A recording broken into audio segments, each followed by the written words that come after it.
Paris உடன்படிக்கை 1898ஆம் ஆண்டு உலக அரசியல் வரைபடத்தை மாற்றிய ஒரு முக்கிய ஒப்பந்தமான பாரிஸ் உடன்படிக்கை டிசம்பர் 10ஆம் நாள் கையெழுத்தானது. இதனால் ஸ்பானிஷ் அமெரிக்க போர் எனப்படும் அமெரிக்கா ஸ்பெயின் மோதல் அதிகாரப்பூர்வமாக முடிவுக்கு வந்தது. 19ஆம் நூற்றாண்டின் இறுதியில் கியூபாவில் எழுந்த சுதந்திர போராட்டம் அமெரிக்காவின் கவனத்தை ஈர்த்தது.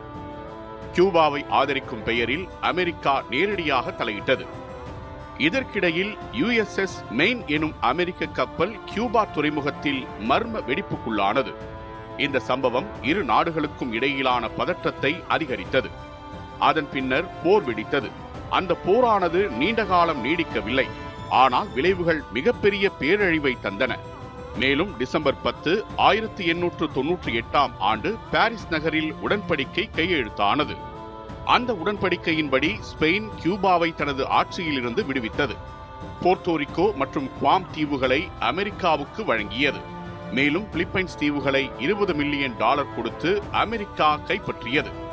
இதன் மூலம் ஸ்பெயின் பேரரசின் பல நூற்றாண்டுகள் ஆட்சிக்கு ஒரு முடிவு ஆரம்பமானது.